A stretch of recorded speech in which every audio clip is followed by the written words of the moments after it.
8:31 minutos, 7:31 en las Islas Canarias. Antes de empezar con la tertulia, recuerden que el próximo martes 17 de febrero a las 7:30 de la tarde será en el Club de Amigos del Toro TV, aquí en la sede de la emisora, la primera de las 3 conferencias sobre la leyenda negra, donde Javier Sardón va a explicar todos los orígenes desde el medievo hasta Carlos I, de todos esos tópicos antiespañoles que tanto han triunfado, especialmente entre algunos españoles, a lo largo de la historia. Es una oportunidad única para conocer el origen de todo aquello, y pueden ustedes asistir tanto presencialmente, pero dense prisa porque las entradas se agotan, o virtualmente a través de las redes.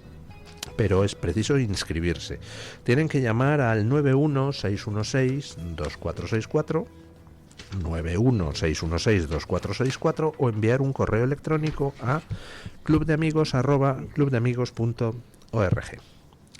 Bueno, empezamos nuestra tertulia. Don Marcos de Quinto, ¿qué tal está usted? Pues estoy muy bien y puedo mandar un saludo desde aquí. Claro que sí, se lo mandamos conjuntamente. Venga. Hola, Sofía. Hola, Sofía. Un beso muy grande, y también a su mamá, que va conduciendo. Por cierto, me ha dicho un pajarito que el próximo 14 de febrero, día de San Valentín, la conocida soprano brasileña Angélica de la Riva va a dar un recital en Torrelodones, en la Casa de la Cultura, ¿no? Efectivamente, va a las 7:30, pues da un recital, se llama sobre Puccini, el Día de los Enamorados, pues qué mejor que un repertorio del famoso compositor italiano. Bueno, ¿y dónde se pueden adquirir las entradas? ¿O allí mismo? Bueno, a través allí mismo, de la red, pero también a través de la red. Yo creo que entrando en el Ayuntamiento de Torrelodones o Teatro Boulevard de Torrelodones, yo creo que también online se pueden conseguir.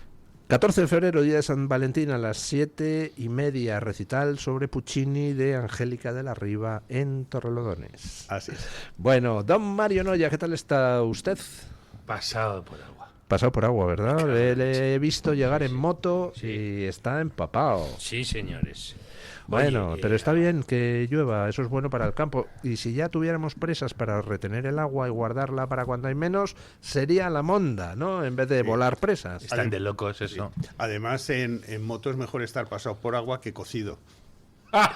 Bueno, ya empezamos. Por Dios. Ya empezamos. Es alucinante, don Luis, esto que usted está apuntando, ¿no? Que seamos un país con las carencias hídricas que tenemos y que son crónicas, y que estemos asistiendo ahora al fenómeno. Mirad cómo llueve y cómo se va el agua, porque no somos capaces de tener unas infraestructuras basiquísimas. Capaces somos, pero no nos dejan. No somos capaces, eso es, en ese sentido lo digo, ¿no? O peor aún, ¿no? O sea, que de repente...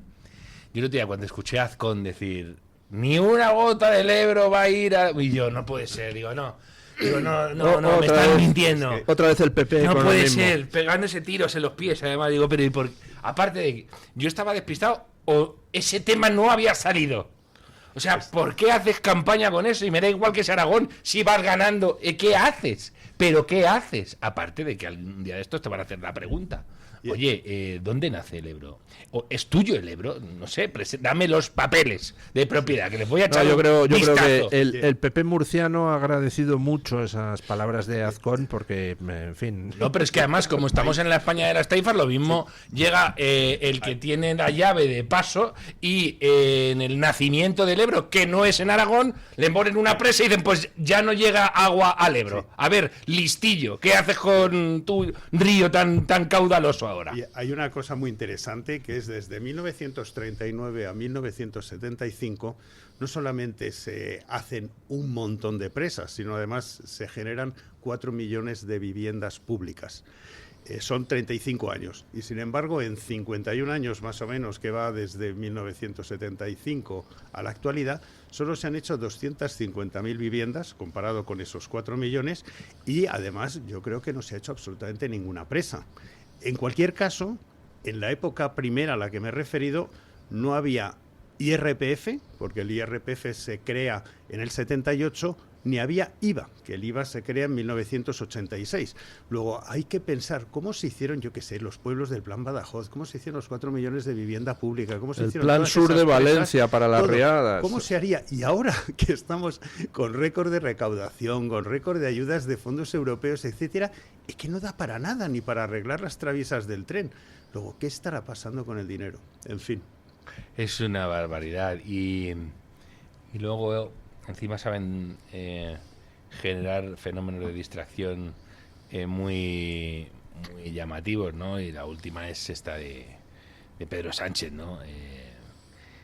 Anunciando que se iba a convertir no sé, ¿cómo se llama el gordo en Corea del Norte? Se me ha ido ya. Kim Il-sung, Kim Min-chung, Ching Sang-chun. Pues eso.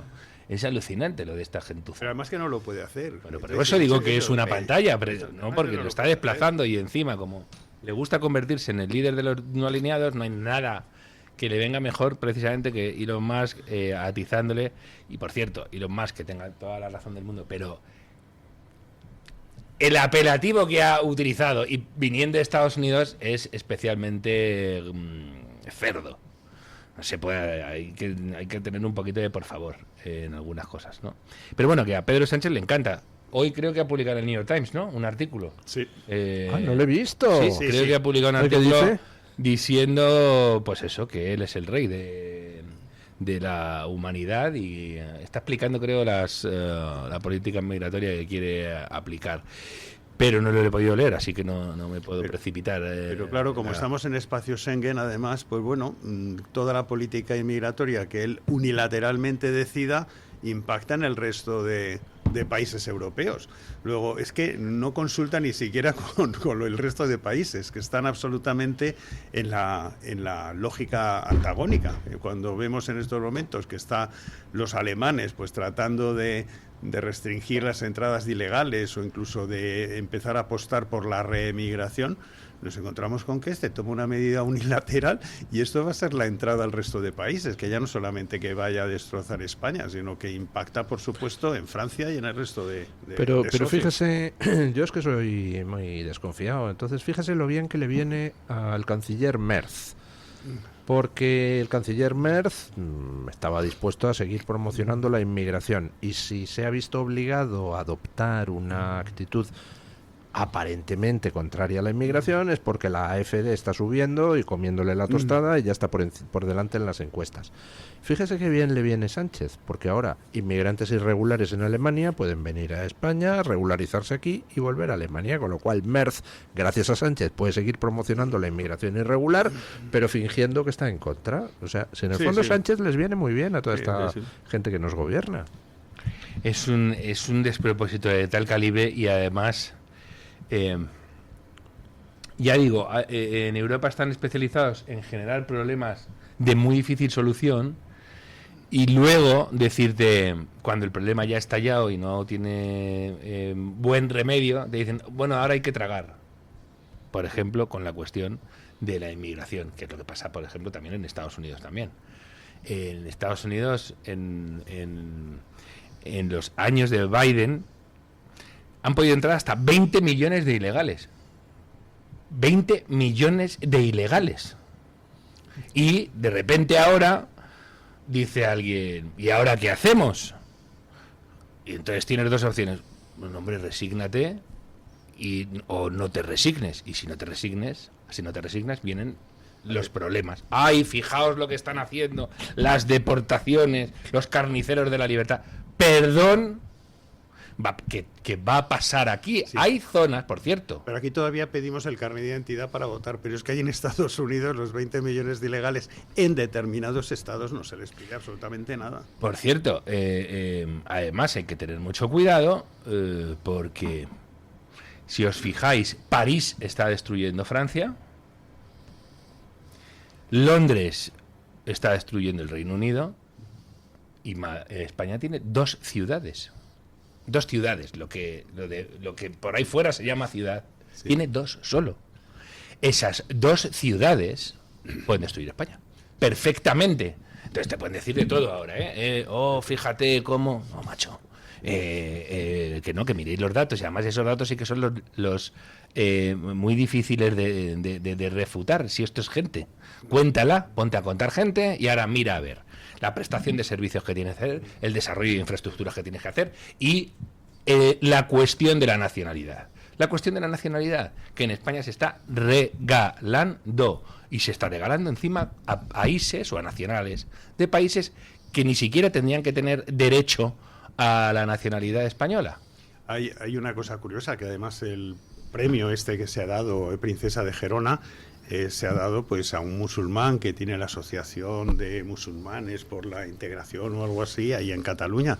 Y dices, bueno, si es que también a nivel estatal se está teniendo como una actitud tan colaboracionista en este sentido del reemplazo, que yo me llevo las manos a la cabeza.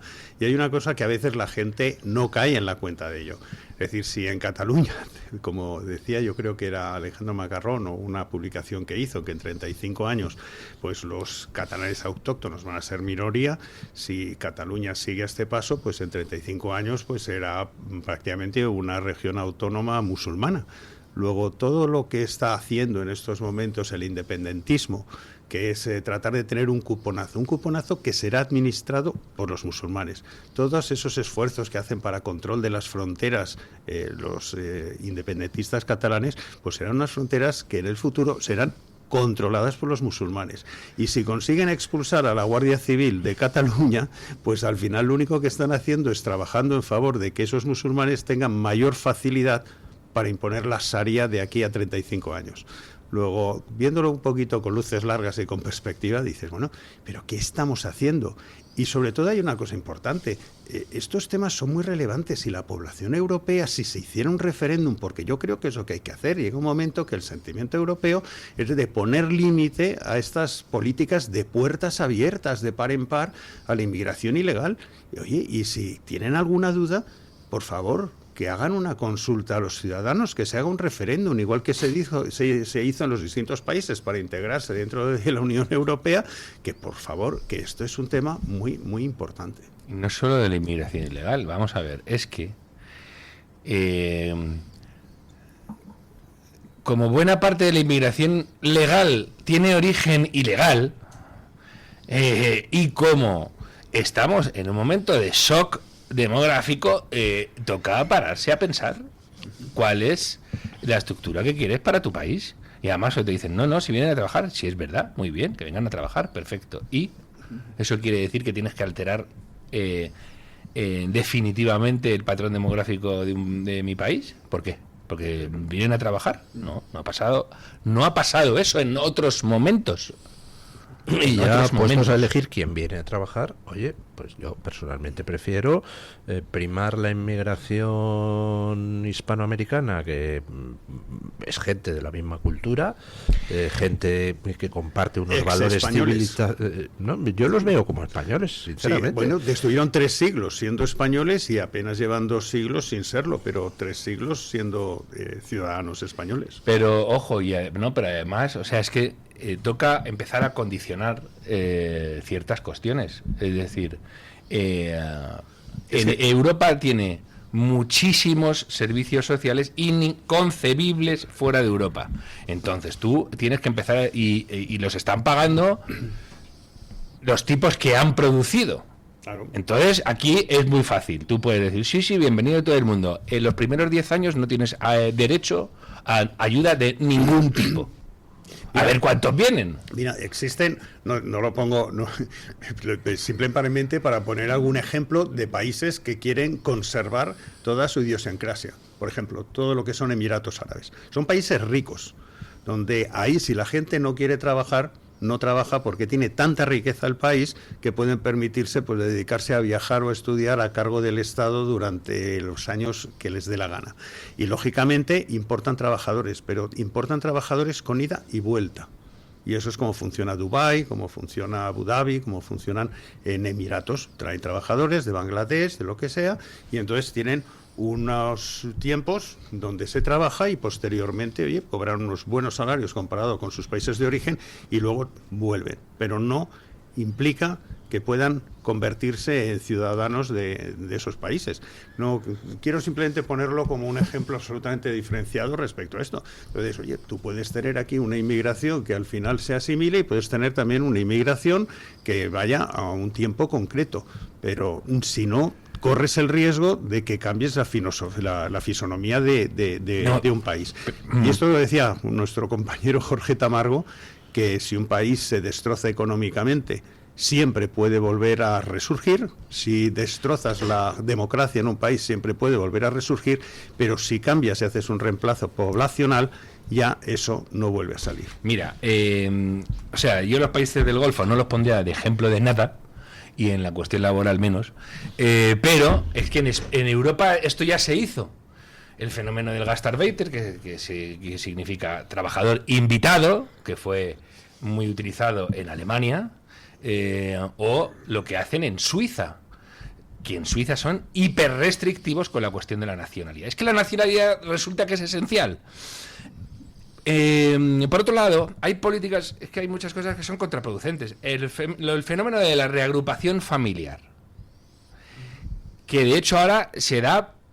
Dices, bueno, lo lógico es que se reagrupe. No, es que no es lo lógico. Claro, es que aquí estamos invirtiendo las realidades. No es lo lógico. No. Lo lógico es que tú vengas a trabajar porque quieres mantener a tu familia que está en otro país. Bien, pues vienes tú. No, vienes tú y tu familia. Porque encima, aquí, claro, como es tan fácil naturalizar, pasar de ilegal a legal y recibir enseguida prestaciones, que de nuevo, insisto, la clave aquí son prestaciones y nacionalidad. Quita la ecuación de ahí y ya verás tú cómo no. Y por supuesto, el cerrojazo a las regularizaciones. Y ya verás tú cómo ese fenómeno que te dicen que es imparable, lo paran ellos mismos. Si tú le dices a un tipo, oye, vas allí y no vas a tener atención de ningún tipo, y olvídate de acceder a la nacionalidad hasta pasados 20 años, y pasados 15 te permitirán una reagrupación familiar porque se supone que no estabas para esto. Sí, pero hay que decir hasta cuándo la reagrupación, porque por ejemplo, tú tienes una familia que bueno, se reagrupan y se traen mujer, hijos y tal.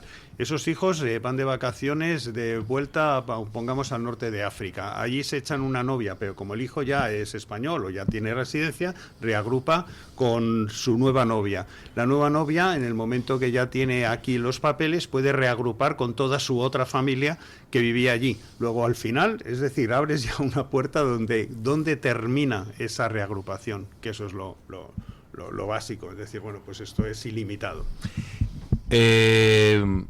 Por cierto, reagrupación familiar que ataña a personas musulmanas que viven perfectamente en sus países en régimen de poligamia. Se va a hacer algo porque, lógicamente, como tú no puedes discriminar, la legislación no puede discriminar. ¿Qué vas a hacer? No, pregunto. Que si de repente empiezan a decir, oye, me voy a reagrupar y tengo 3 mujeres. Por cierto, ya hemos visto lo buenos que son para chequear los estatus de todo tipo socioeconómico es decir, los mismos que te dicen, es que es alucinante, macho. No, pero... Los mismos que te dicen, tenemos que acoger a menas de 37 años, es que no los tenemos documentados. Es que no los tenemos documentados. Y dice, pero si ese tiene más años que el sol, no puedo saber. Esos mismos te están diciendo que pasen. Bueno, pues te van a decir, oye, que tengo 128 mujeres y 3.500 hijos. ¿Sabes lo que pasa? Que lo que hay que hacer es que deje la policía de encargarse de esas verificaciones y se las dejamos a la agencia tributaria, que eso sí que hacen bien el trabajo. Esos te van a ver cuántas mujeres tienen, cuántos hijos y si le han hecho alguna transferencia. No, es que te lo digo en serio. O sea, al final quien tiene los medios para analizar todas estas cosas es la agencia tributaria. Y oye, yo le dejo la inmigración a ellos. Vas a ver cómo todos los inspectores van a salir ahí y va a aflorar todo. De qué dinero tienen en el país de origen, sus cuentas bancarias, sí, y porque nos enteramos funciona efectivamente exacto. de forma perfecta.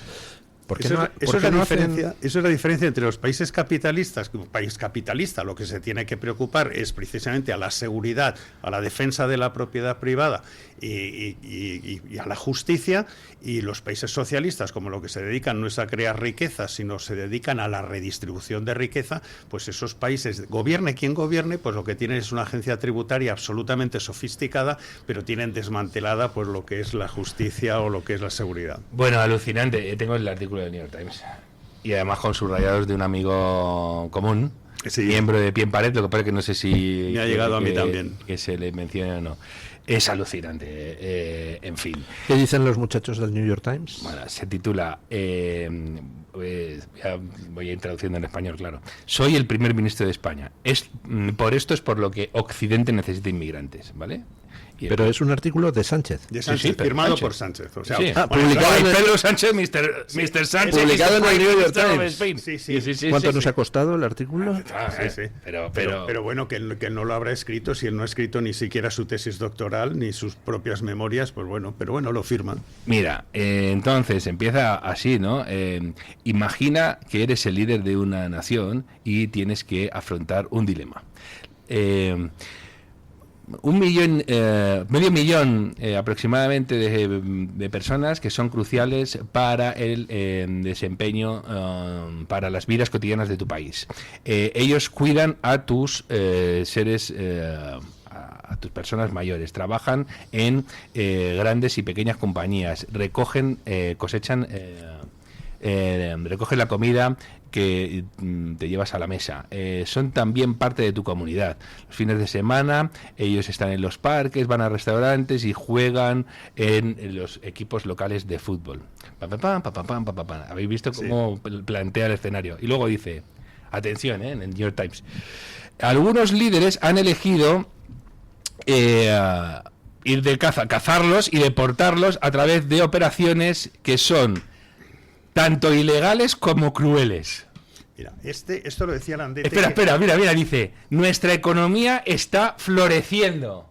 Los extranjeros se están moviendo a España y nuestro deber es...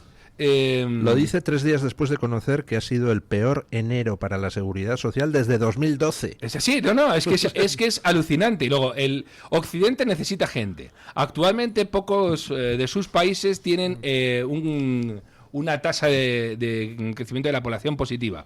A menos que abraces la inmigración, experimentarán un acusado declive demográfico que les impedirá mantener sus economías y sus servicios públicos a flote.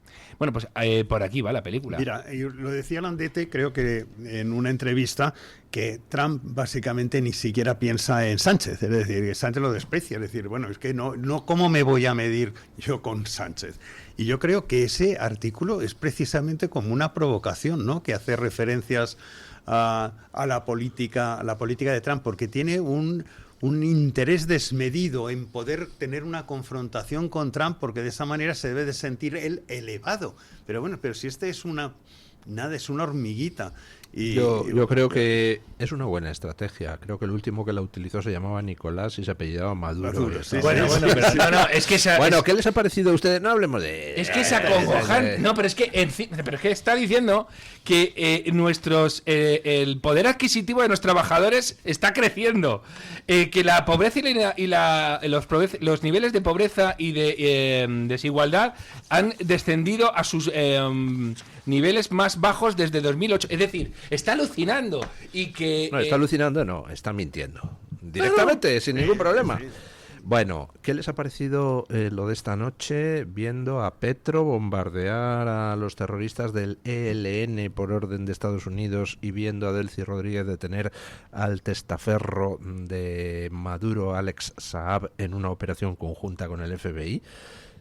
Bueno, es tremendo. Tenemos a todo la extrema, como decía Orlando Avendaño en Twitter, tenemos a toda la extrema izquierda hispanoamericana haciendo el trabajo sucio de Trump y además todos muy contentos. Es que es una jugada maestra, porque Yo, sinceramente, es que no me podía ni imaginar, ni en mis mejores sueños, que se iba a producir de esta manera. Es maquiavélico absolutamente, porque haces que la izquierda machaque a la propia izquierda. Y entonces, claro, has dejado sin ningún tipo de argumentación, pues bueno, pues a todos estos sociocomunistas que tenemos también aquí en Europa, porque ¿qué van a decir? Si esto lo estuviera haciendo directamente Estados Unidos, bueno, la que se montaba, las manifestaciones que se iban a producir, pero ahora, ¿contra quién se manifiestan? Han cogido ahora, han detenido a este testaferro, es muy probable que Diosdado Cabello, pues a lo mejor lo detienen, pero claro, si lo detiene Delcy es distinto, no lo detiene Estados Unidos. Entonces, ¿qué van a hacer? ¿Dónde se manifiestan? ¿Te imaginas ahora a Irene Montero manifestándose ante la Embajada de Venezuela? Porque no se van a ir a manifestar frente a la Embajada de Estados Unidos. Es maravilloso lo que se está produciendo. Qué inteligencia la de Marco Rubio.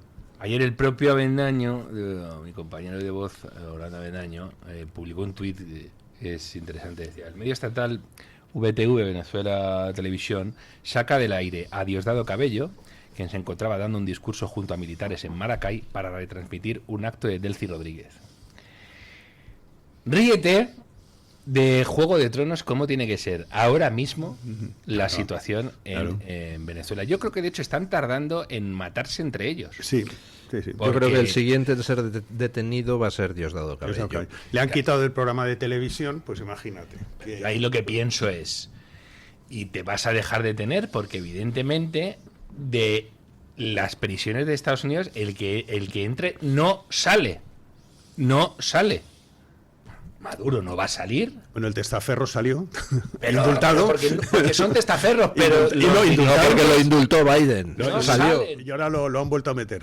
Así que vamos a ver cómo se pone el panorama allí, y el riesgo de conflicto puede incluso venir porque lo exciten ellos precisamente.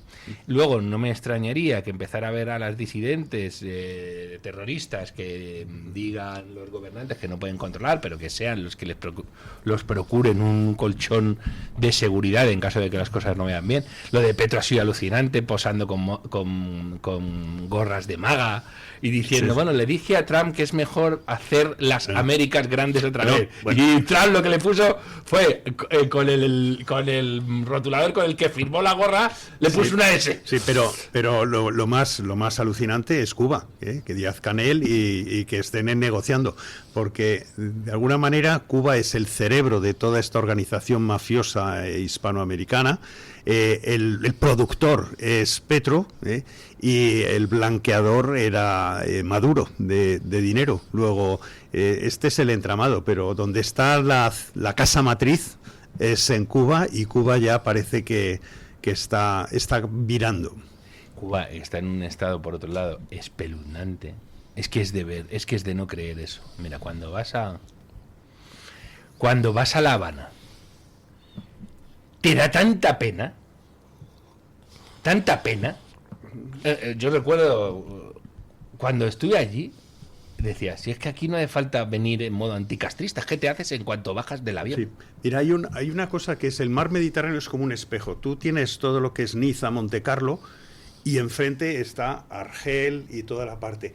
Las edificaciones son idénticas. Sin embargo, unas están medio destrozadas, con la ropa tendida, y en la parte africana, y sin embargo en la parte europea, pues bueno, hoteles de lujo, pero son las mismas edificaciones, unas sin mantenimiento, y bueno, y Cuba es una maravilla, pero sin mantenimiento, nunca ha habido mantenimiento. Bueno, claro, ya mucha gente ha ido a Cuba y a La Habana y tal, pero el que no haya ido, para que se haga una idea, es como si a la calle Serrano de Madrid,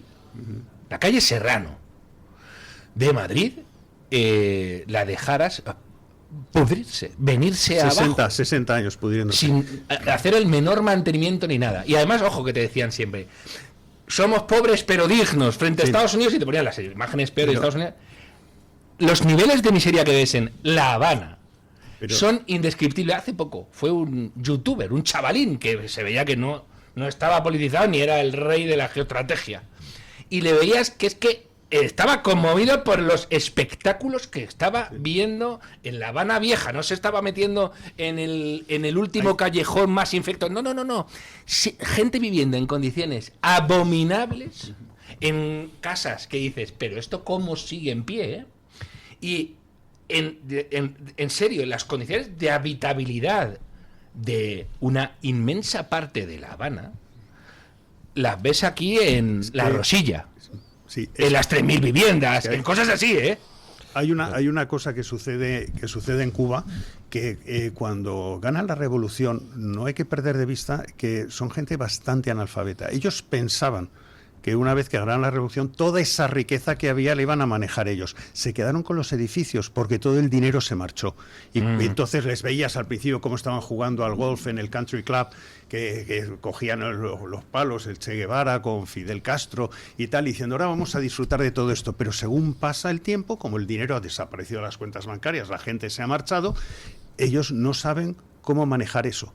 Y entonces no hay ni mantenimiento, no hay construcción, porque lo que es espectacular, quitando los 4 hoteles que han hecho los extranjeros, no se ha construido absolutamente nada. Entonces no hay nada, porque no hay dinero, no hay financiación, y además el poco dinero que podría haber se lo ha estado llevando la familia Castro fuera de Cuba.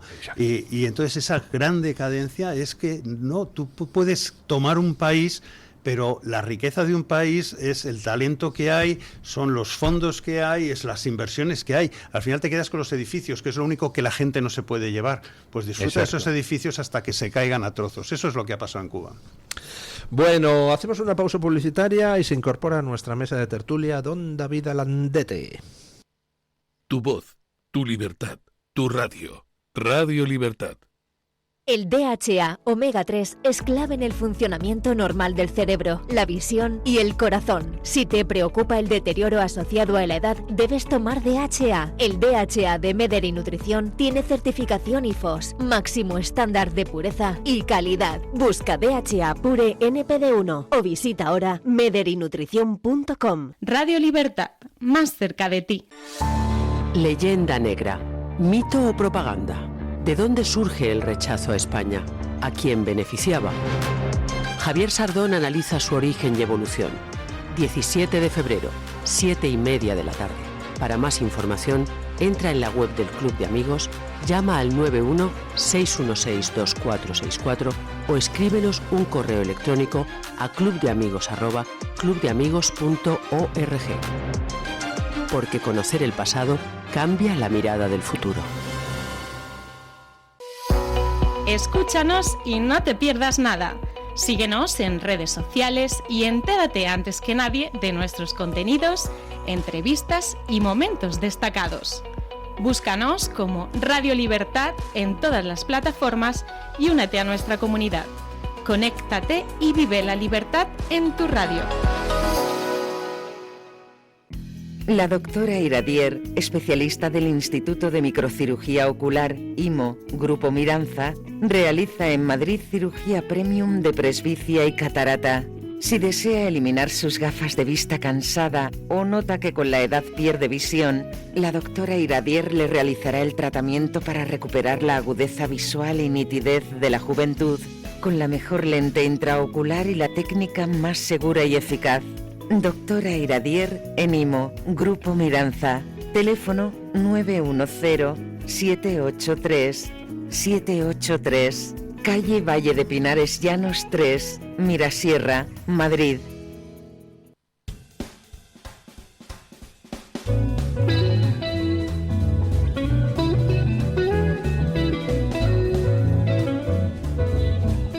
Mañanas en Libertad, con Luis del Pino.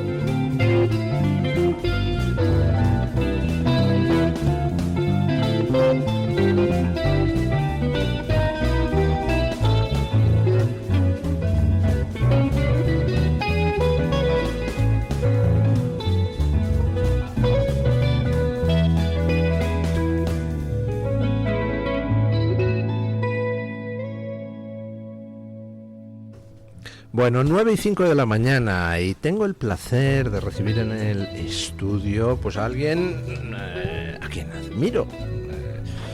ya sé que dentro del mundo del periodismo decir que admiras a alguien es peligroso por inusual, ¿no? Porque somos una profesión un poco carroñera en esto de unos con otros. Pero es que cómo no admirar a don David Alandete, que en estos momentos yo creo que debe de ser de los corresponsales extranjeros más prestigiosos en Washington, y yo por lo que veo está usted haciendo como una especie de grupo de corresponsales donde usted es una de las figuras pues más relevantes, ¿no? Bueno, Luis, la admiración es mutua desde hace mucho tiempo. Es un verdadero honor siempre estar aquí contigo y sobre todo venir a un sitio en el que nos podemos expresar en libertad, y eso se te agradece. Es muy importante porque no se puede decir de todos los sitios, así que muchísimas gracias. Y lo otro, es interesante que hasta hace poco la prensa extranjera nunca se había organizado en la Casa Blanca y ahora empezamos a organizarnos, y con cierta organización consigues llegar muy lejos. Pero no quiero engañar a nadie. El hecho de poder estar en la Casa Blanca y preguntar a Trump y acercarse es decisión del presidente. Yo me he intentado acercar a Biden y era como acercarte a una, perdón por la comparación, con unas momias en el sarcófago del museo. Te acercabas y no sabía hacia dónde miraba. Y le hacías preguntas y era tremendo, ¿no? Con Trump te da un juego increíble. Y yo creo que muchos periodistas, aunque no lo admitamos, le debemos a Trump pues lo que se llama en Estados Unidos el Trump bump, que es el auge de ciertas profesiones con respecto a Trump. Y te tengo que decir, yo creo que con Trump, en el primer mandato y ahora, vivimos una edad de oro del periodismo internacional. Por lo pronto se ha cortado esa especie de, ¿cómo diría yo?, dominio que tenían ciertos medios progres sobre todo lo que eran las ruedas de prensa en la Casa Blanca, el acceso al presidente, etcétera. Trump ha acabado con eso y ahora hay como un ambiente mucho más libre o diverso, plural, no sé cómo calificarlo, en el sentido de que los medios progres siguen estando ahí, pero también pueden preguntar otros medios, caramba. Yo casi que, o sea, sigue viendo una tensión y una división y una gran guerra soterrada, bueno, a veces no tan soterrada, pero ¿qué pasa? Hay una serie de guardianes de esencias, de medios establecidos, que pelean por mantener el monopolio del acceso al presidente. Esto sucede también aquí en España y en todos los sitios. Pero si tú ahora, Luis, haces un poco de números y cuentas cuántas audiencias tienen en horarios de máxima pues visibilidad, CNN, NBC, CBS, ABC, el New York Times en sus tiradas, etcétera, etcétera, te das cuenta que no llegan a un tercio de los podcasts más escuchados de Estados Unidos, como el de Joe Rogan, el de Tim Pool, y esta gente está en los márgenes con nosotros, con la prensa extranjera, mientras estas vacas sagradas se sientan en primera fila. Pero ¿qué ha demostrado que este sistema es realmente pernicioso? No es, o en parte es el auge de Trump, pero es la información del declive cognitivo y físico de Joe Biden. Es decir, pocos medios nos atrevimos a contar que aquello era insostenible y que nadie estaba al mando en la presidencia de Estados Unidos. El resto de compañeros de profesión... Que el presidente Biden estaba mentalmente incapacitado. Estaba incapacitado, sí, pero totalmente. Y muchos periodistas lo contamos, sufrimos presiones, nos llamaron sensacionalistas, prensa del corazón, no merecen la credencial, etcétera, etcétera, mientras había una estrategia activa de tapado de uno de los mayores escándalos en la historia de la presidencia. Pero es que la CNN y el New York Times llegaron a publicar que Biden estaba en perfectas capacidades cognitivas. Yo recibí personalmente presiones de la que era embajadora de Estados Unidos aquí, Julissa Reynoso, que era secretaria personal de Jill Biden, la primera dama, hasta que se libraron de ella, porque al parecer era muy difícil de trato, y la trajeron de embajadora aquí. Llamaba a mi jefe en el ABC para decir que aquello era... Publicamos una portada que yo recuerdo siempre que era... un Biden enfermo alarma a Estados Unidos.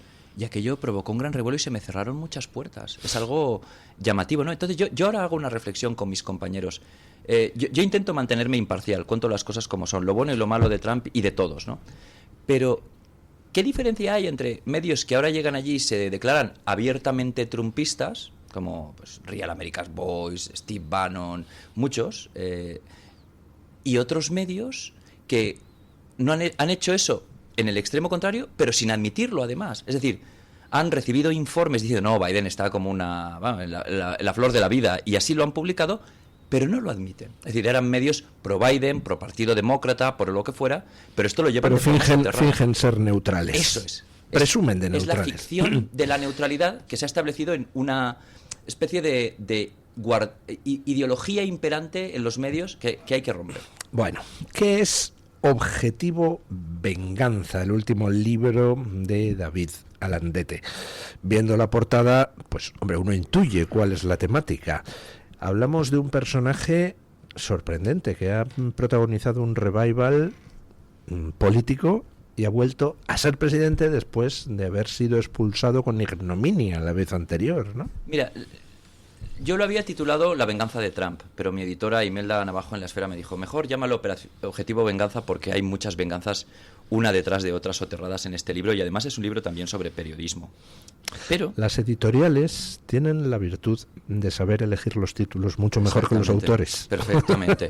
Y yo en eso admito que sé escribir, pero no sé titular muy bien. Eso se lo dejo a los editores y efectivamente. Hay una anécdota. La luna es una cruel amante, uno de los más maravillosos libros de ciencia ficción de Robert Heinlein. Robert Heinlein lo había titulado Un cañón de bronce y el editor le dijo, máchate. La luna es una cruel amante. Y efectivamente, eso era un titulazo. Un titulazo, sí. Bueno, pues mira, este libro en realidad emerge en el 21, cuando yo llevo mucho tiempo siguiendo a Trump. En el 18, en el 19, llego finalmente a las elecciones del 20 y el 21, después del asalto al Capitolio, todo lo demás, Trump se va en desgracia, ¿no?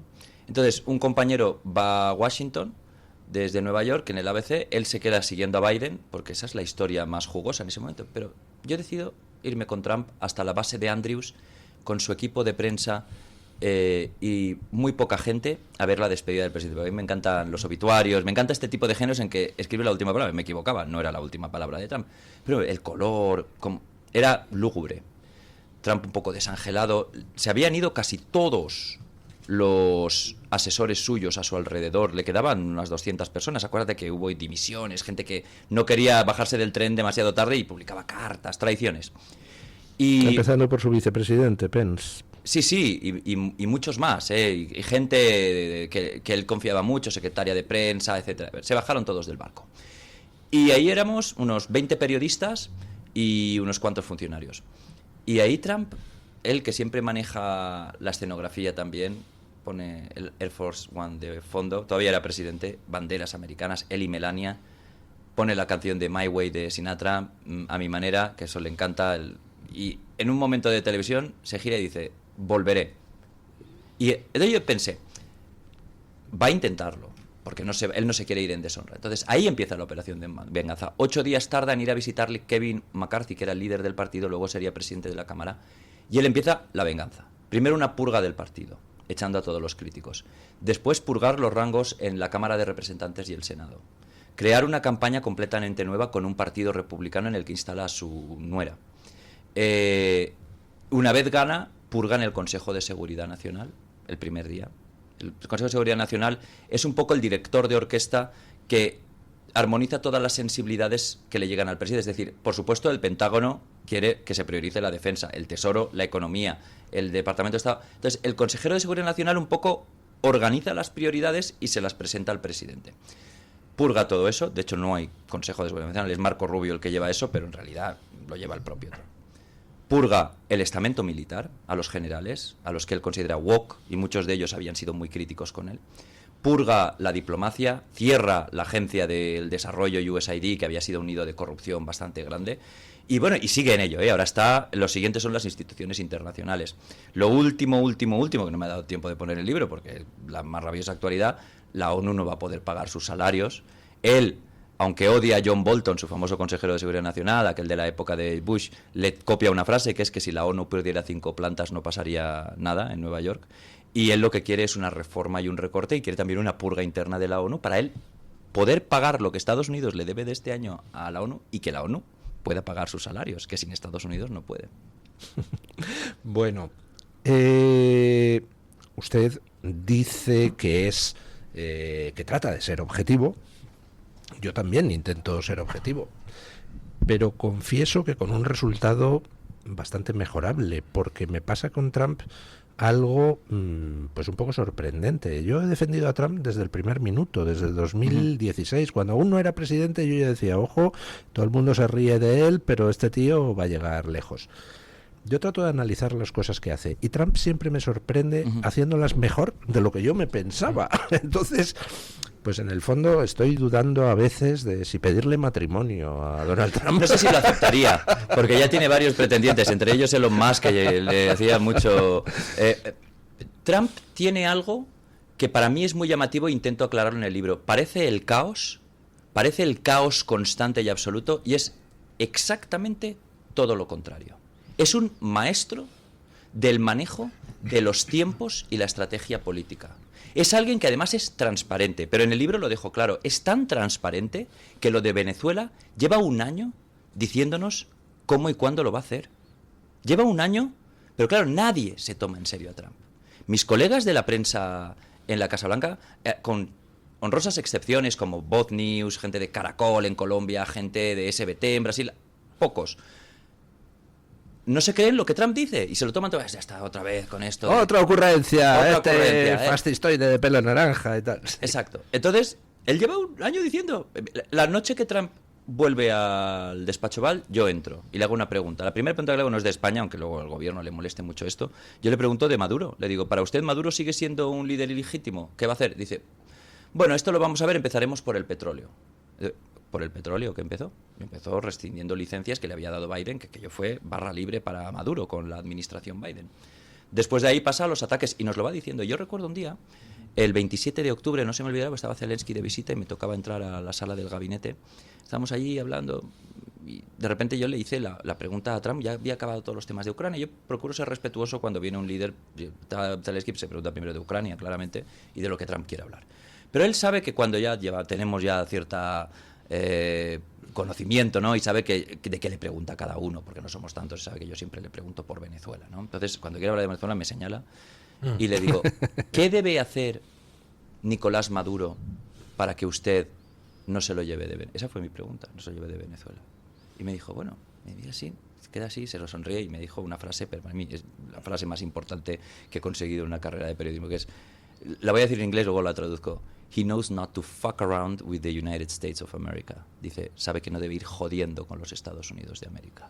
Después Maduro se lanza primero secretamente en Doha, con rusos, por medio de Delsi, a pedir cosas inasumibles para Trump. Primero inmunidad para él, para Cilia, para Nicolásito, para todo el clan delictivo de los Maduro.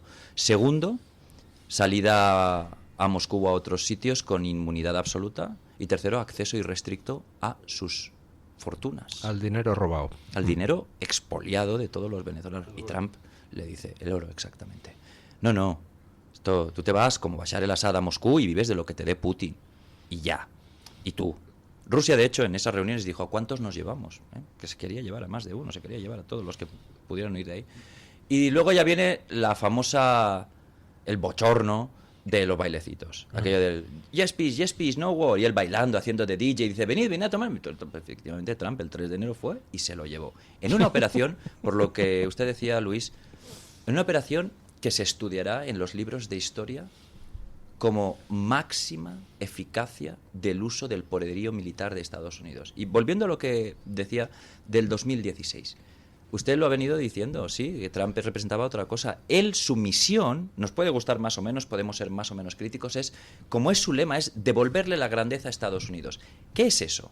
Es devolverle a Estados Unidos la preponderancia internacional y el dominio absoluto en temas diplomáticos y militares. Y es cierto que con Biden, en una tendencia que comienza con Obama, se empieza a pedir perdón al mundo islámico, a Egipto, a Turquía, a Irán, se firman acuerdos con los ayatolás, con regímenes dictatoriales que lo que hacen es matar a disidentes, ahorcar a homosexuales, lapidar a mujeres, sí.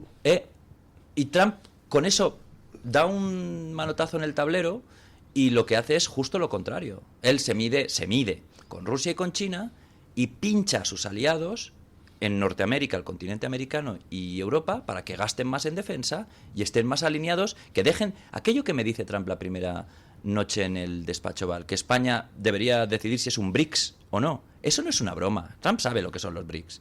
Es lo que dice, España tiene que decidir si está con Rusia, China, Sudáfrica, Brasil o está donde tiene que estar, con 2 bases militares y un sistema es que nos están protegiendo con el sistema Aegis, que está en Rota, que es uno de los más sofisticados del mundo. Trump es alguien a quien sistemáticamente se ha calumniado en los medios de comunicación españoles y occidentales en general, y por eso yo creo que es importante un libro como el de don David Alandete, que sin ser tampoco un hooligan de Trump, hombre, por lo menos no le insulta, no le manipula. Hoy tenemos un ejemplo en 2 periódicos españoles que ponen una noticia que dice algo así como: Trump pretende perpetuarse en el poder manipulando el sistema electoral americano. ¿A qué se refieren? A que Trump quiere que en todas las elecciones de Estados Unidos la gente enseñe una credencial donde venga su foto para demostrar que el que está votando es el que está votando. Pues eso para medios de comunicación españoles significa que Trump quiere manipular las elecciones. Dices, pero por el amor de Dios, ¿cómo puede haber un periodismo tan absolutamente desnortado? ¿No? Yo, don Luis, no lo he entendido nunca. O sea, esto de poder ir a votar en Estados Unidos enseñando la factura de la luz y prometiendo que yo me llamo David Alandete, yo todavía no puedo votar, pero que puedo votar, ir allí o sea, realmente el sistema de votación de Estados Unidos es ridículo.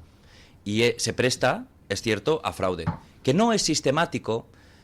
Yo de verdad creo que los problemas de 2020 vinieron de las excepcionalidades de la pandemia y de cómo un sistema de votación se tuvo que armar con tan poco tiempo sin las salvaguardas para que todo quedara completamente libre de toda sospecha. Pues claro, en todas las elecciones, hay algo de fraude. Hay votaciones de personas que no están, gente que aprovecha También hay pues movimiento de inmigrantes dentro de un condado a otro para que el censo que se hace cada 10 años se amplíe y tenga más peso. Pero esto se hace y esto lo admiten los partidos que se hace. Pero es que no hay identificación personal. No. Solamente tienes el Social Security Number, que el número de seguridad social, y bueno, y los que tienen carne de conducir, que no todo el mundo tiene carne de licencia de conducir, y pasaporte no tiene prácticamente nada. Pero es que además depende, como dice David, demencial, porque no es un sistema, son sistemas. Sí, y además es que no están comunicados entre ellos. Pero el número de seguridad social yo creo que es lo único que pero es que lo implica que tú estás contribuyendo y que puedes ser votante. Mira, hay un tipo que no es precisamente trampiano, que se llama Federico Rampini, que escribió hace poco un libro que se llama El suicidio occidental. Y él te cuenta que en Nueva York un día va a votar, presenta una documentación porque es europeo y dice, tengo que votar, y le miraron mal los de la mesa electoral, porque en Estados Unidos tienen tan podrido el cerebro ahora ciertas capas de la ciudadanía, los progres sobre todo, que consideran, atención aquí, que mostrar una identificación es racista, porque atacas a los negros. Esto es literal. Sí. Y luego preguntas a los negros, oye, ¿te importa enseñar un ID? Y te dicen, en el 79% de los casos, los negros, que ¿cómo les va a importar? Que de hecho es necesario. Pero ya sabéis que hay unos nuevos racistas que son los que hablan en nombre de los... Eso es así. De todos modos, la propuesta del presidente Trump y de mucha gente en la Casa Blanca en este momento que está muy interesada en la integridad y la seguridad electoral es tener unos estándares federales, organiza las elecciones de forma federal y establece unos procesos de identificación. Yo a veces leo medios abiertamente de izquierda como el Times o el Post, la cobertura de... No, es que parece que sea el final de la civilización occidental y la imposición de la esclavitud, el pedir a la gente que enseñe un DNI para votar. Pero es que lo lees y es que están disenfranchisement, que es una palabra muy americana que quiere decir que estás incitando a las minorías raciales, y esto contiene 2 perversiones enormes. La primera es, que también la ha roto Trump, que tú por defecto ya sabes que todas las minorías van a votar a los demócratas, voto propietario, y segundo, que las minorías son tan, no sé, incapacitadas mentalmente que no saben sacarse una ID cuando lo necesitan hasta para conducir, y en Estados Unidos se conduce desde los 16, ¿no? Entonces, eso Trump también lo ha roto. Yo creo que, por lo que dice Mario, está habiendo una concienciación en grupos como los hispanos, como los afroamericanos, por cierto, cada vez más mayoritariamente a favor de Trump, sobre todo los hombres negros y los dos comunidades, hombres y mujeres, son muy pro-Trump, hispanos, que quieren esto, porque además ellos han visto las problemáticas crecientes de voto en muchos sitios. Una cosa, Trump se ha quejado mucho de determinadas empresas y ha habido grandes demandas, por eso tengo que ser muy cuidadoso como lo digo y lo reflejo en el libro. Pero ha habido empresas como Dominion y Smartmatic que han sido acusadas de fraude, que han sido investigadas, aquello ha sido desestimado en la mayoría de casos, pero oye, Smartmatic está imputada en un proceso por un fraude cometido en Filipinas. Y es una empresa que de verdad se funda en Venezuela.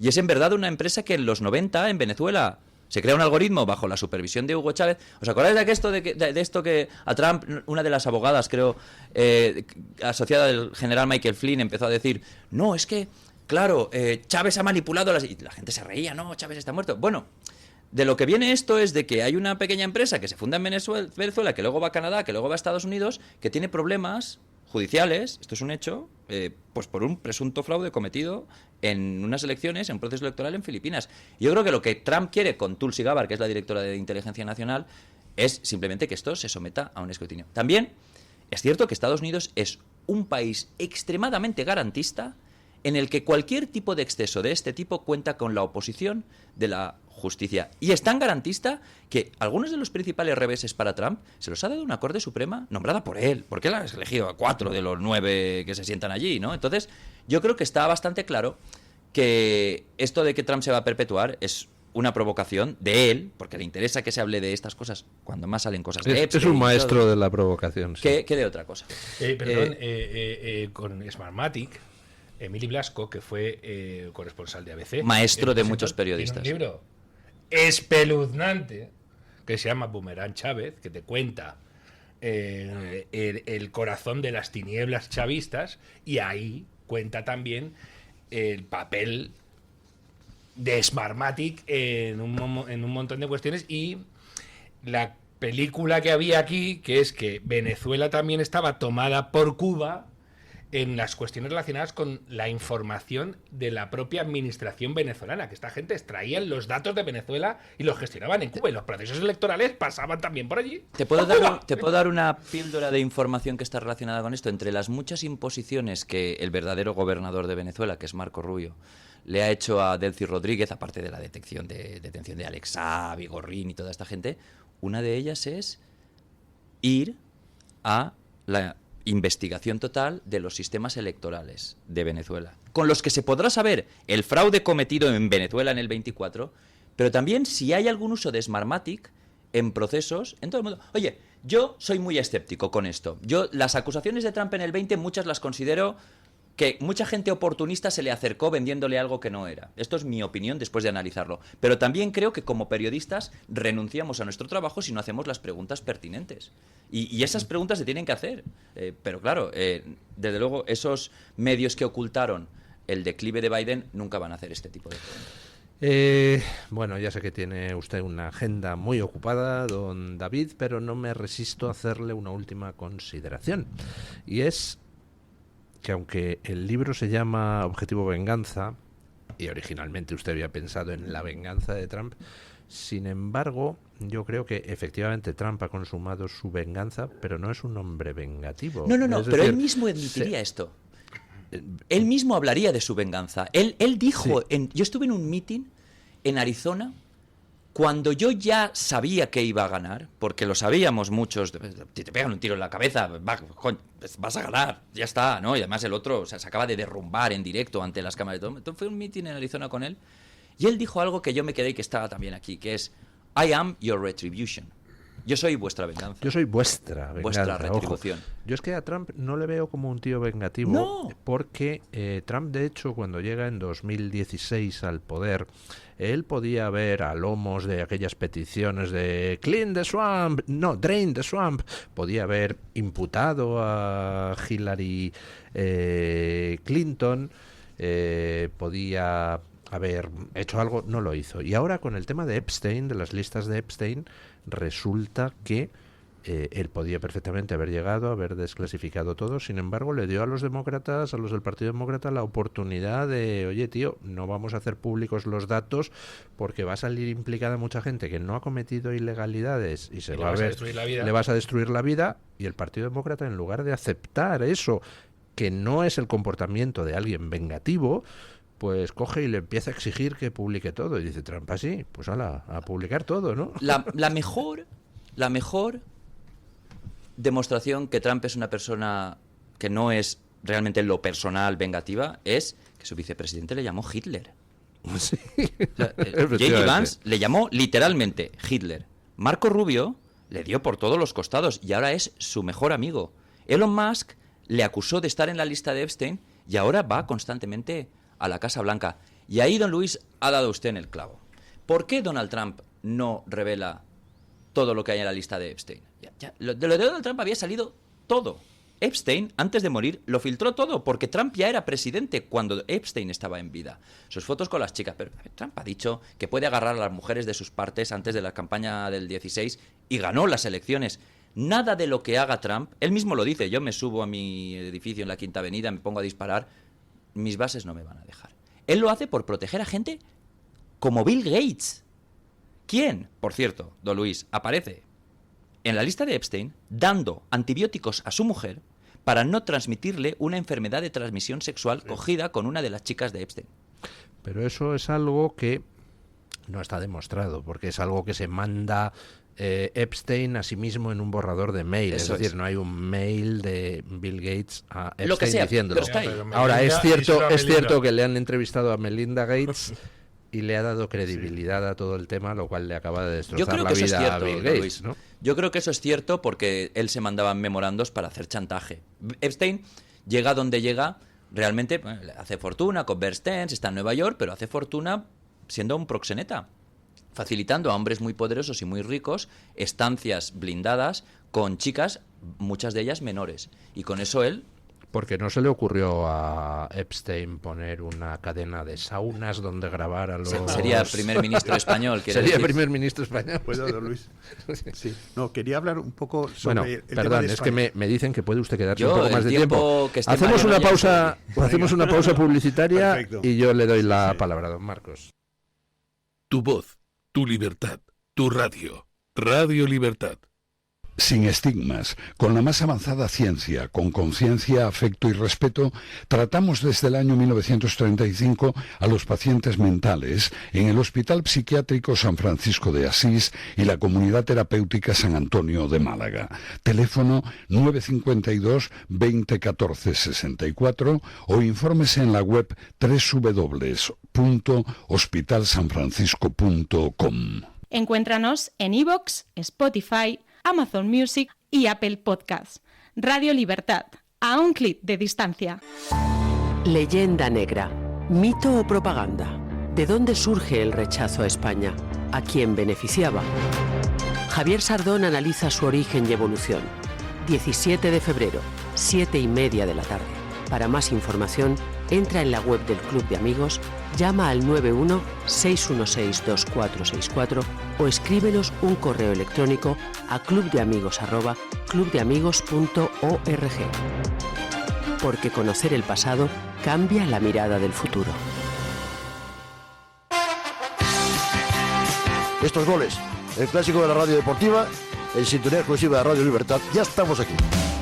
Ya sabes que la noche solamente es para líderes y por la noche también en la radio contamos el deporte. Y yo sabía que Luis Aragonés ya había firmado. Este es el clásico de la radio deportiva todos los días de lunes a viernes. Yo estoy aquí muy a gusto en el Villarreal. Ya sabes que estamos en todas las redes, en Twitter, en YouTube, en iVoox y en la aplicación Radio Libertad que nos escuchas en todo el mundo. Para subir a primera todo ha sido pico y pala, pico y pala. Estamos en la medianoche a partir de las 12, de 12 hasta la 1, de lunes a viernes. ¿Qué más puede pedir? Goles, simplemente periodismo de etiqueta.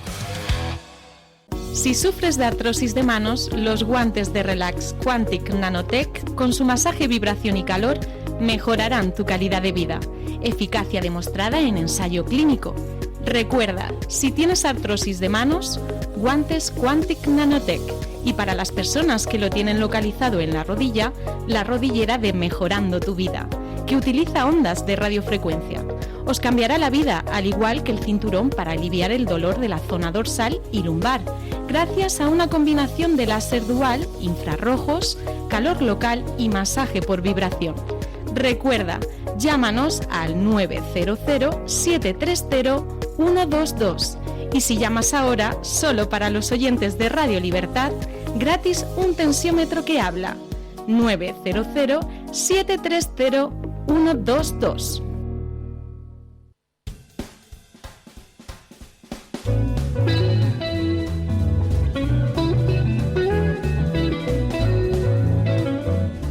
Mañanas en Libertad, con Luis del Pino. Bueno, aprovechando la amabilidad de don David, que se puede quedar más tiempo, don Marcos de Quinto le quería hacer una pregunta. Sí, primero, si has tenido contacto con Benjamín León, sabes, creo que viene ahora ya en febrero finalmente a tomar posesión de la embajada aquí, y si ¿cómo valoras el que a través de Estados Unidos pudiéramos tener información sobre Zapatero a través de las declaraciones de Pollo Carvajal e incluso de lo que pudiera estar en estos momentos soltando por su boquita Nicolás Maduro?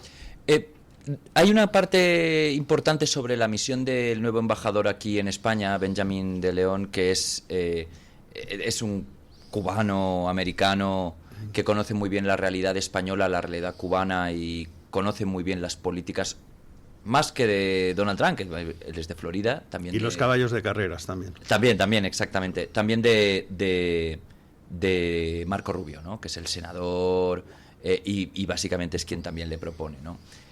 Y yo tuve la oportunidad de hablar con él en la confirmación en el Senado y me interesó bastante el hecho de que el Comité de Exteriores le instaba a que se esforzara a que Pedro Sánchez entre en razón, pues es lo único que se puede decir, y aumente el gasto en defensa al 5% del Producto Interior Bruto, como le exige no solo Donald Trump, sino también el secretario general de la OTAN. Y él dijo que estaba en ello y que esa sería su prioridad. Así que ya tenemos una agenda establecida para él, ¿no? Aparte de devolver a España a una senda cabal de mediación en Venezuela, Cuba y en otros sitios, que no sea una pura alineación ideológica con dictaduras, que eso es algo que realmente llama mucho la atención. Y sobre el tema Zapatero, es un nombre que circula mucho, pero yo creo que las prioridades de Estados Unidos y de la Fiscalía circulan en este momento en torno a gente que ha robado mucho y ha torturado mucho en Venezuela. Cabello, Los Rodríguez, Padrino. Zapatero, desde el punto de vista de Estados Unidos, es un accesorio. Ahora bien, hay una parte muy importante, que es la captura esta semana de el que era testaferro de Maduro, Alex Saab, que fue impresionante, el FBI y la policía venezolana colaborando. Pero que fue indultado por Biden. Es que este hombre... Bueno, por el bolígrafo automático. Sí. Y este hombre, que era el testaferro, que costó Dios y ayuda detenerle en Cabo Verde y extraditarlo, que iba a ser juzgado por todo tipo de tropelías cometidas por Maduro y de desvío de fondos, que estaba dando el oro venezolano en viajes a Irán y a otros sitios, fue indultado por Joe Biden, con la promesa de Maduro de que celebraría elecciones libres, para luego inhabilitar a María Corina Machado y robar las elecciones. Entonces, ahora ha sido detenido de nuevo, y este hombre, cuyo abogado era el ex juez Baltasar Garzón, este hombre defendido por Garzón, es una de las claves para todos los negocios de Zapatero. Bueno, es que yo no le quiero preguntar mucho porque luego le voy a hacer, no una, 2 entrevistas. Una para España y otra para Estados Unidos. David, te tengo que, por cierto... entonces le voy a preguntar yo. Sí. Así usted se reserva. Muy bien, hace muy bien. Sí. Dele. Don David, ¿cómo se lleva lo de ser el objeto de las iras de tanto periodista progre aquí en España? Yo me parto cuando veo cómo le intentan atizar con una mezcla de mala baba, envidia, rabia, y usted les vapulea con elegancia. Bueno, ¿sabes qué? A mí se me ha quitado el miedo, ¿no? Porque a mí lo peor que me podía pasar, ya me pasó, que es que me despidieron cuando era director adjunto del País. Con Antonio Caño, que es un periodista muy cabal, intentamos llevar al país por una senda que no era lo que había estado haciendo durante muchos años. Aquello pues no funcionó bien. Nos echaron con muy malos modos y muy malas artes. Entonces yo eso ya lo he vivido. Ya he experimentado el escarnio de una redacción que se niega a ver la realidad, que se niega a ver que los lectores cada vez están más interesados en información imparcial y objetiva y no que les demos la monserga de las moralinas constantes. Y yo siempre he creído en eso, ¿no? En el periodismo sin adjetivos. A mí ahora a veces estoy allí en la Casa Blanca, pongo algún comentario y gente que está en su sofá en Alicante y me dice, pensaba que ibas a tener más opiniones sobre Minneapolis y me... Yo estoy aquí en Washington, opino de lo que me da la gana, y el hecho de que en España os estéis empeñados en que lo que está ocurriendo en Minneapolis sea el final de la civilización occidental y la guerra civil en Estados Unidos es falso. Porque es cierto que ha sido algo duro, ¿no?, en Estados Unidos, pero no es como se ha contado aquí. No es un problema tan grave contra Trump que dio marcha atrás inmediatamente. A mí es algo que también me indica un poco cuál es la mentalidad de Trump. Yo en realidad creo que Trump es un buen tío, y creo que cuando en Minneapolis se produce ese enfrentamiento donde un tío que va armado a protestar contra el ICE al final termina muerto, yo creo que Trump lo que dice, y lo ha dicho públicamente, es que la aplicación de las leyes migratorias tiene que ser estricta, pero bueno, que no hace falta tanta violencia. Sí, o sea, yo no veo a un Trump que disfrute con que se monte ese tipo No, de... desde luego no disfruta de que se monte ningún tipo, y él siempre lo dice, él no quiere muertes de ningún tipo. De hecho, yo recuerdo en su primer mandato iba a ordenar un ataque en Irán por un dron, que hubo una refriega, y lo canceló porque le dijeron que iban a morir 200 iraníes, y dijo, bueno, está bien, un poco de mesura. Yo recuerdo eso, porque además había lanzado el misil y lo abortó mientras el misil estaba ya en el aire, y lo abortó. Bueno, yo creo que la Casa Blanca sí se equivoca con esto en dos elementos. El primero es calificar al Alex Pretty, este señor que murió por los disparos, de terrorista doméstico inmediatamente, sin las investigaciones debidas, pues estaba manifestando. Y segundo, ir a por la tenencia de armas, porque en Estados Unidos la tenencia de armas está amparada en la Constitución. Él la llevaba oculta y no hace mano de ella. Entonces, las asociaciones de tenencia de arma... Sí, pero perdona, en Estados Unidos, si tienes licencia la puedes llevar oculta. Si no tienes licencia, tienes que ir a la vista. Yo no sé si este hombre tenía licencia o no. Sí, esto es muy importante. Pero, por ejemplo, pero es verdad lo que dice David, Patel. O sea, el problema de estos es que Trump entre como elefante en cacharrería en términos discursivos, eso te lo compra todo el mundo. Pero que ya la administración haga lo mismo es lo que no le compra incluso mucha base republicana. ¿Por qué? Por ejemplo, Patel dijo, si vas armado a una protesta y tal, tú no puedes... Y a la base republicana, lo último que le puedes decir es que no puedes ir armado en tu país. Lo último. Sí, Marcos, no fue una buena gestión. Sí, no fue una buena gestión. Pero ya te digo, precisamente es que a veces es contraintuitivo.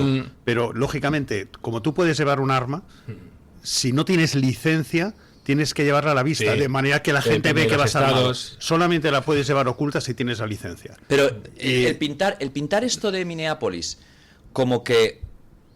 Esta es otra perversión, ¿no? Como que desde la Casa Blanca se busca que los agentes de frontera vayan disparando por ahí a manifestantes. Es una locura. No hay caos. Yo creo que, desde mi punto de vista analítico, yo vivo en Washington, he vivido una ola de crimen. A mí me han atracado a punta de pistola 2 veces en Washington. 2 veces. Una en el metro y otra en una farmacia. Ha venido un tipo, me ha puesto una pistola en la cabeza, dame lo que tienes. Se llevó mi green card, se llevó todo. Yo he visto una ola de criminalidad, he visto después cómo Trump militarizaba la ciudad y llevaba la patrulla fronteriza, y aún así eso me ha parecido en algunas ocasiones y en muchas más, según ha pasado el tiempo, un error, porque tú estás poniendo en labores de seguridad pública a gente que está acostumbrada al conflicto. Yo he visto a la Guardia Nacional de West Virginia detener a un tipo que había aparcado mal, pero lo cogen, lo sacan del coche, arrastras, le ponen las... Es desproporcionado. Y eso claramente te va a dañar electoralmente. En Washington vota 99% a cualquier demócrata que se presente. Pero en este caso yo creo que Trump se da cuenta, y además es muy bueno calculando. Y por responder a lo que decía don Luis, efectivamente, él siempre ha dicho que él lo que quiere evitar es el conflicto. No creo que sea una persona violenta que se esté ensañando con con la política que hace. Yo creo que él cree que está haciendo lo mejor para su país. Intenta resolver todo mediante la amenaza de la fuerza, y además lo dijo perfectamente con esas palabras cuando llegó a la Casa Blanca. ¿Se atreve usted a hacer pronósticos, don David, conociendo al personaje como le conoce? Les recuerdo, objetivo, venganza, de la esfera de los libros, el autor, don David Alandete.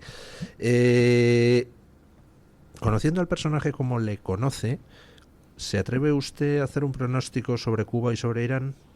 Yo creo que Cuba está en las cábalas y yo creo que, de verdad, ya no tanto por Donald Trump, que estoy seguro que Donald Trump conoce muy bien la realidad cubana, al fin y al cabo vive en Florida ahora, pero por Marco Rubio. Yo conocí a Marco Rubio en 2008 cuando era diputado estatal en Florida, era entonces presidente de la Cámara Estatal, y la primera entrevista que le hice, recuerdo, era la campaña de Rudy Giuliani para presidente... ¿Alcalde de Nueva York? No, para presidente de Estados Unidos. 2008. Sí.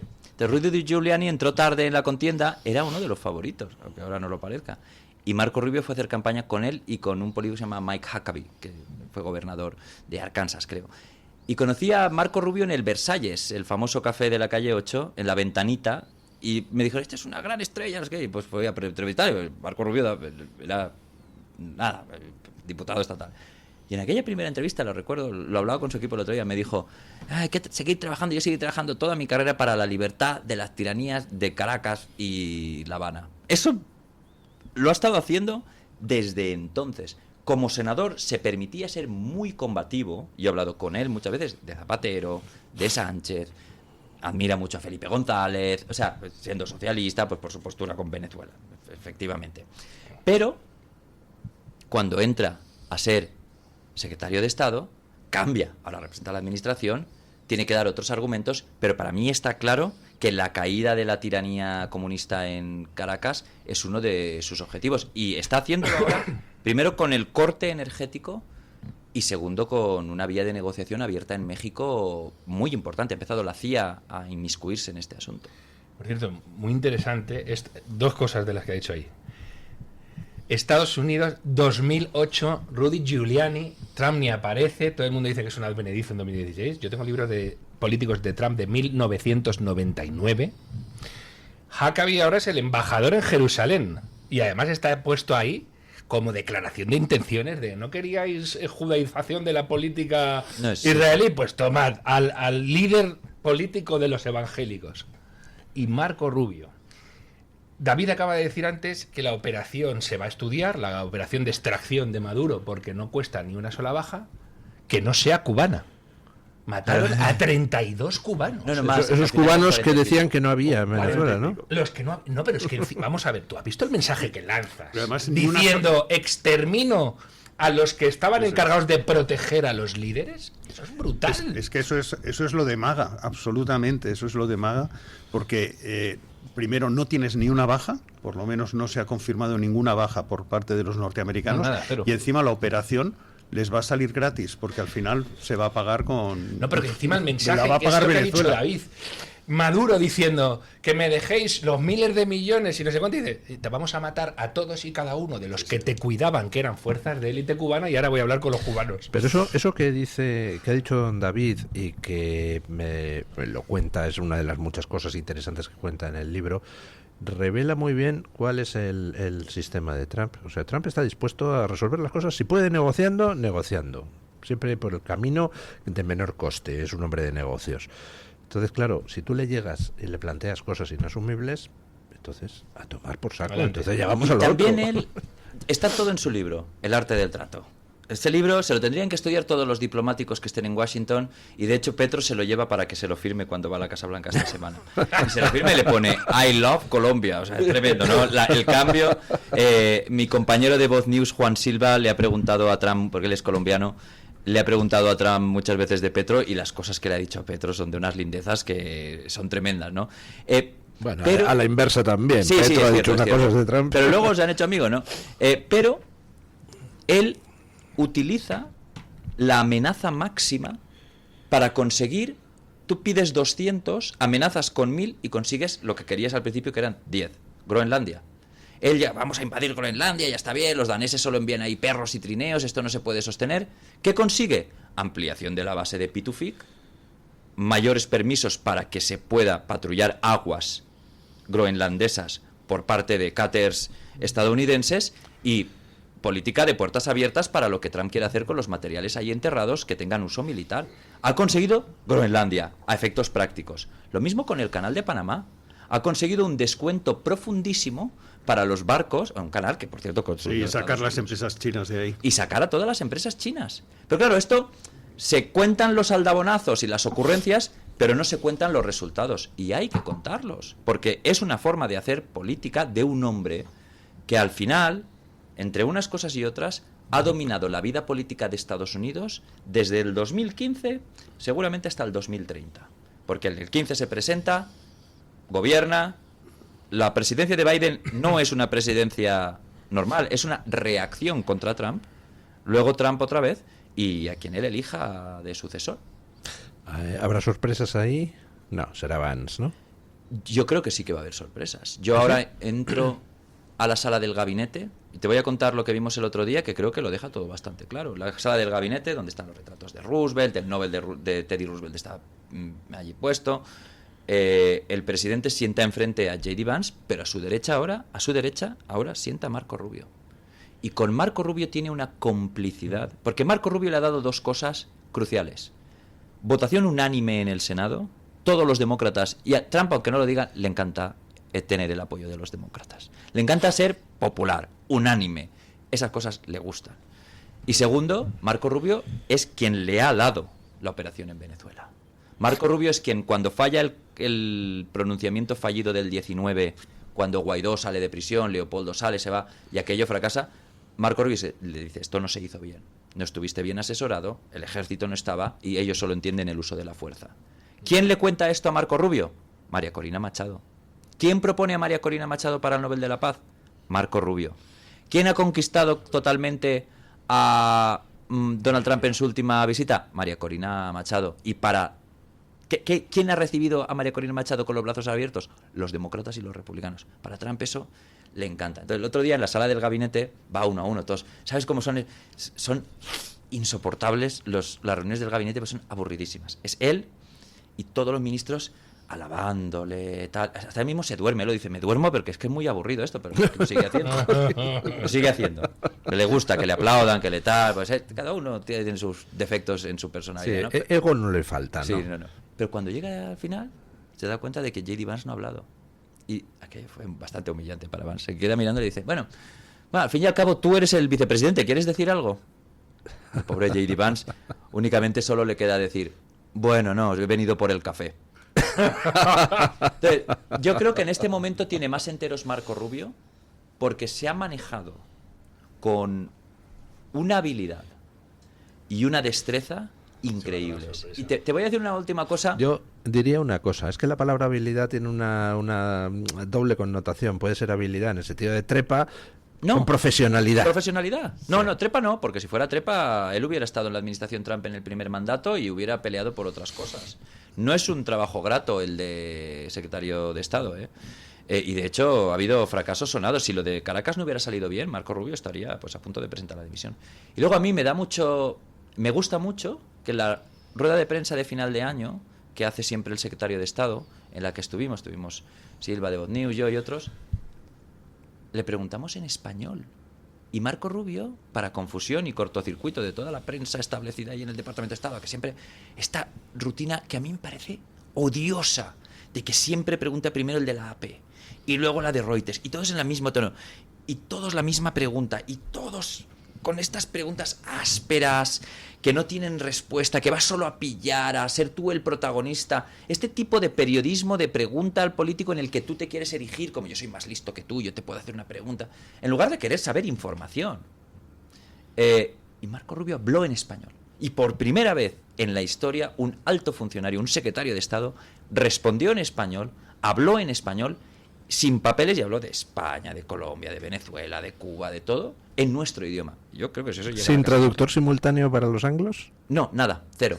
Él mismo decía, bueno, voy a traducir un poco para vosotros lo que estoy diciendo, pero... Sí. Ajá, qué bien. Pues eso, efectivamente, sería para ellos un tanto Sí, desconcertante. no nos ponen a sino nosotros. humillante. Mira, y Pero- yo creo que ahí David ha dado una clave, que esto de la venganza, que por cierto, la venganza de Trump era un título cojonudo. Y hay editores que se equivocan. No lo digo por este caso, pero mi libro, ¿Por qué dejé de ser de izquierda?, lo titulamos Fuimos de izquierda y era mejor. Sí, yo Antonio, tuve- yo te quiero mucho, pero el título original era mejor. Lo que digo de la venganza es que una clave de Trump es: Trump te va a pedir algo. Siempre. Algo valioso. Lo he dicho en alguna ocasión así. Tu libra de carne, por hablar en shakespeariano.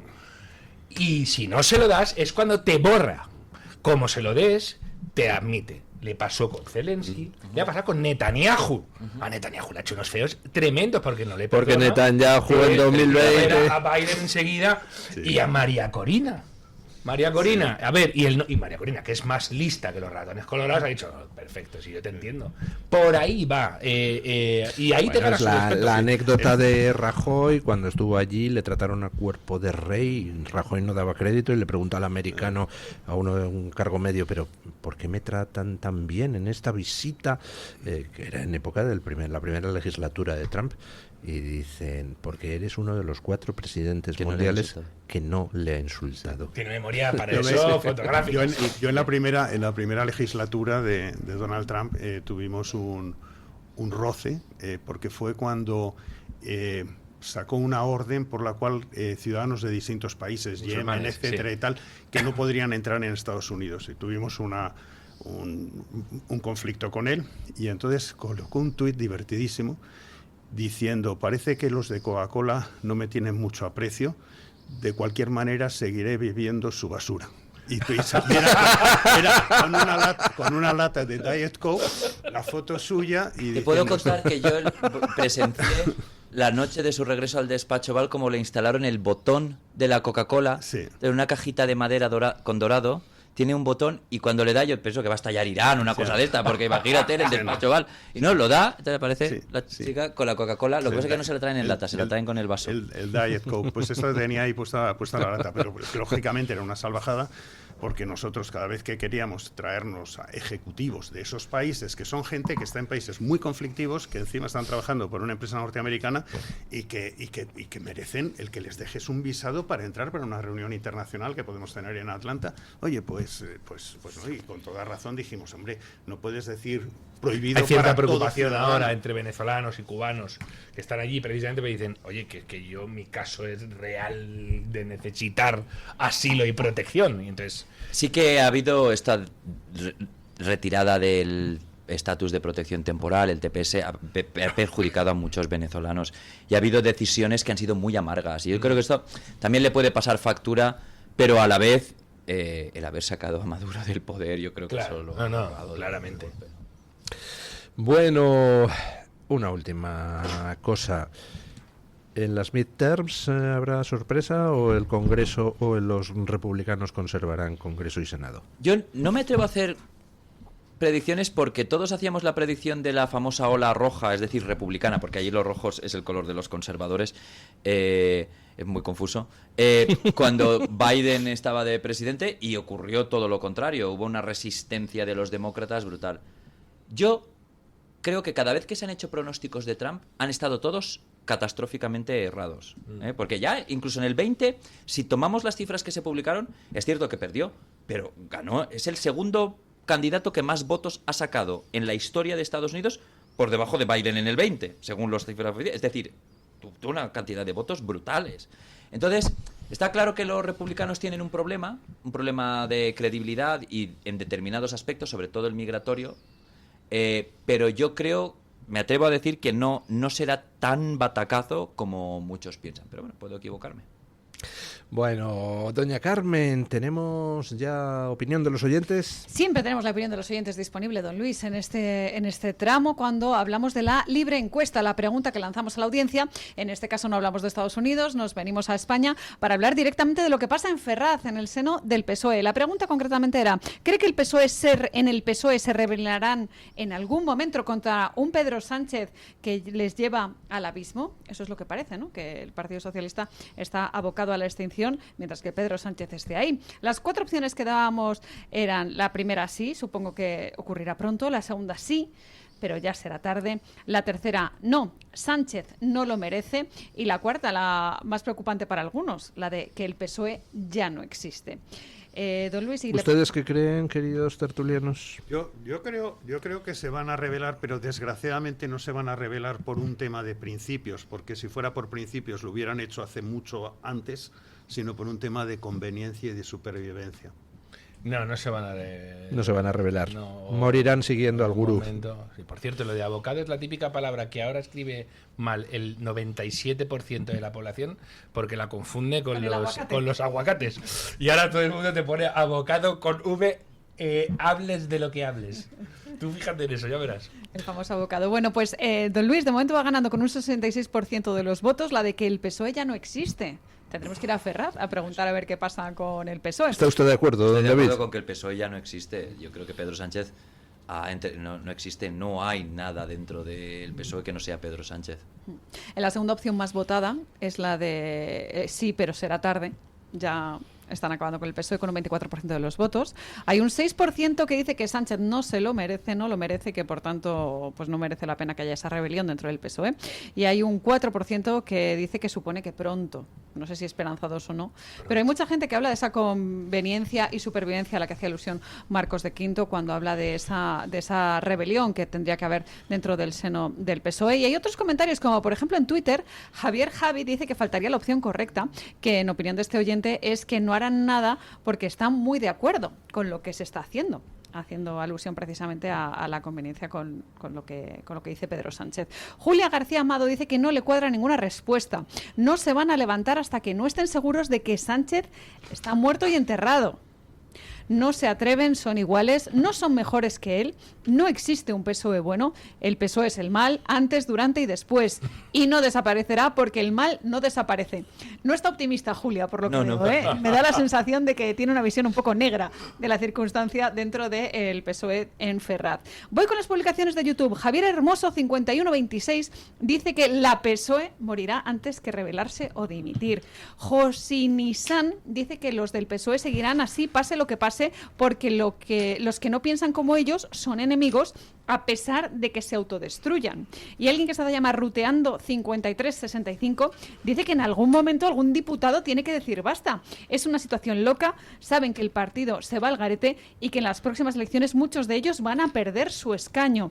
Tienen que reaccionar en algún momento, aunque sea precisamente por eso que decíamos, por el poder, por el ansia de permanecer. La pregunta es, ¿hay alguno de ellos del que no tengan un dossier para que no sea díscolo? Es la duda, ¿no?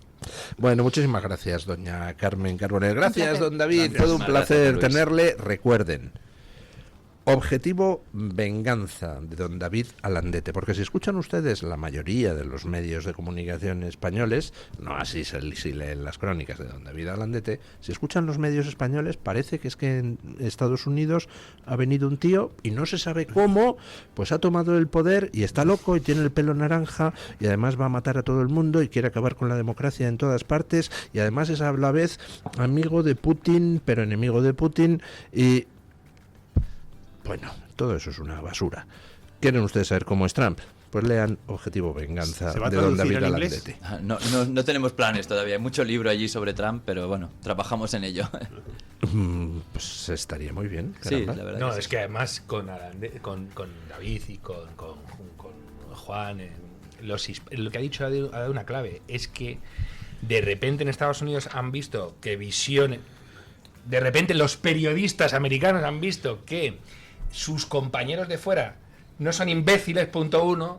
Punto dos, aportan una visión de su propio país que ellos no tienen. Así que este libro, yo en Estados Unidos consideraría que tendría muchísimo más valor que el que te va a escribir el del New York Times, que lo que ha dicho Alandete cuando hubo la primera que habló de que estaba mal Biden era una chica, no sé, del New York Times o de CBS, no me acuerdo ahora, y la destrozaron en su medio. En español se puede distribuir en Estados Unidos y seguramente que se pero venderá bastante. En inglés sería crucial. Bueno, muchísimas gracias, doña Carmen Carbonell. Gracias, don David Alandete. Todo un placer y un honor tenerle. Gracias, don Mario Noya. Gracias, don Marcos de Quinto. Y nada, hacemos una breve pausa. No hacemos una Marcos breve... Moreno. No, vamos con punto final, perdón, con don Paco Linares, que nos quiere hablar del salvaje oeste al matonismo ibérico. Buenos días, don Paco. Apreciados amigos, las auténticas salvajadas en América comenzaron con la llegada de los anglosajones. Colón, es decir, España, llegó a América en 1492. Pues bien, hasta 105 años después no llegaron los anglosajones, sobre todo los ingleses, y establecieron el primer estado permanente en Jamestown, el 13 de mayo de 1607. Repito, más de 100 años después de la llegada de los españoles, y ahí comenzó el genocidio de los auténticos americanos, es decir, los mal llamados indios. Por eso, como comenta don Luis del Pino, de Río Bravo para abajo está lleno de nativos y de Río Bravo para arriba solo quedan algunas reservas. El salvaje oeste lo hicieron salvaje los blancos, no los cobrizos. En España, lo más parecido al salvajismo es el matonismo, y es lo que estamos sufriendo hoy. Sabemos que Renfe e Irio no indemnizarán a los viajeros por los retrasos en esta baja velocidad. Que pague Adif. ¿Cómo generar confianza y perder el miedo a subir de nuevo al tren? Unos 150 muertos y más de 300 heridos en 19 descarrilamientos desde 2013 no son la mejor carta de presentación de una excelente gestión pública. Óscar Puente ha dejado en su carrera política una estela de matonismo, chulería y de insultador profesional que aquí y ahora no le otorgan credibilidad suficiente para garantizar volver a la normalidad. Dar la cara no es suficiente para responder ante las familias afectadas cuando uno se queja que solo ha dormido 3 horas diarias. ¡Qué vergüenza! Demasiada propaganda y escasa información. La comparecencia en la Cámara Alta el jueves de la semana pasada solo sirvió para confirmar su soberbia. No voy a dimitir. Lo estoy haciendo muy bien. Escucha las críticas como quien oye llover. Aunque ahora, para la mayoría, hasta oír llover, asusta.